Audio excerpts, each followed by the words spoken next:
Well, when you think of taking a summer road trip, it's usually to see some of the most beautiful places in America.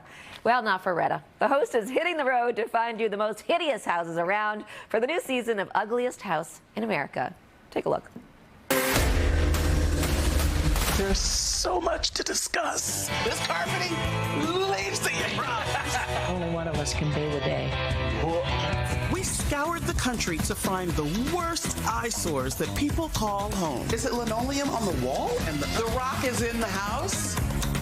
Why? It's time to get ugly in paradise. And Retta joins me now. Welcome back. Good to see you. Thank you. Good to see you. Yeah, so you're back for season 2. You just didn't get enough in season 1. Oh, no. There are so many more ugly homes to see. Is one just worse than the next as you're going through these places? I feel like it's an up and downs kind of situation, but there are some where it's a little scary and off-putting. Yes. I saw one you're like, you don't deserve to be in this. It wasn't scary enough. It wasn't ugly enough. Oh, yeah, yeah. But then I was like, the bathroom was next to the church with the big window. I saw that one. I was like, how did you get cast in this show? Because it's cute in here. Yeah. Until they showed me the ugly. Yeah. So how does season 2 compare to season 1? Is it possible that it could get any uglier? Yes, it can, and I think it's because, you know, when we did season 1, people weren't familiar with the show. Right. So then you get a lot more submissions when people see that there's a show to be on and show your ugliness. Yeah, and so you go to 15 homes this season. Give us a little snippet of what to expect.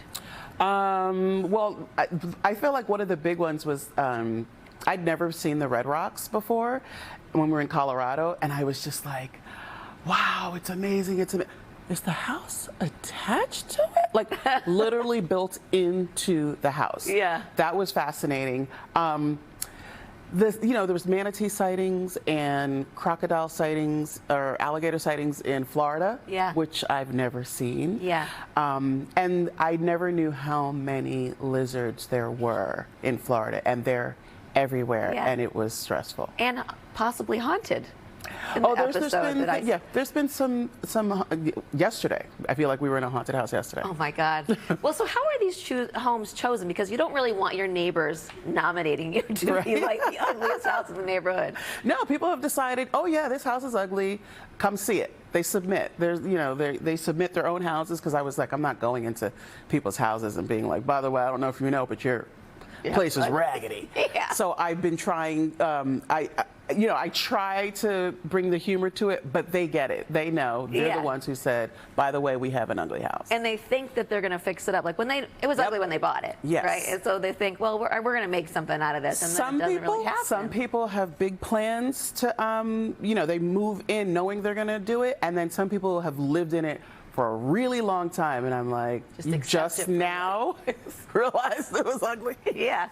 So do you know what you're walking into ahead of time, or do you just, do you have the house and you see it ahead, or nope, it's just I don't see anything. Surprise? So particularly this season 2, because there were a lot of visually stunning ones, they would hide my eyes, have a board up so I wouldn't see it until I did my walk-up, and so they wanted to get my original reaction to seeing the house for the first time. So no, I don't see them. I don't know anything about them unless there's pets, because I'm allergic. Okay, so they're just so you know, a couple of cats live here.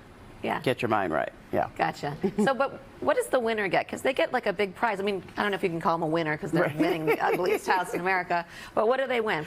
They win a $150,000 renovation designed by Allison Victoria from Windy City Rehab. I love what she does too. Yes. She does such a nice job. She has like a particular style, and it's just like appeals to everyone. Yeah, and she's a big fan of the stained glass. Yes, she is. Well, earlier this year, you signed a deal with NBC to not only produce projects but also star in them. What's inspiring you right now? What do you want to do?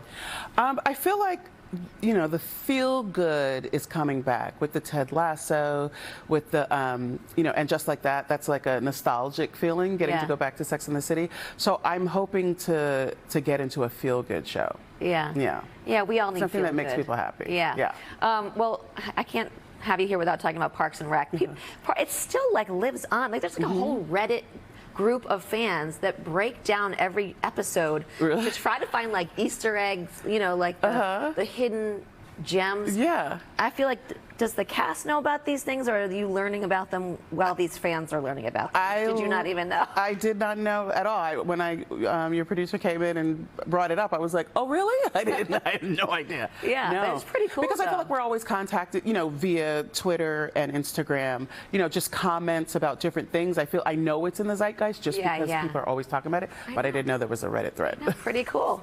All right, well, you can catch Ugliest House in America, Ugly in Paradise, every Sunday at 8 p.m. on HGTV, and also available to stream on Discovery Plus. Good to see you, Retta. Thanks. Thank you.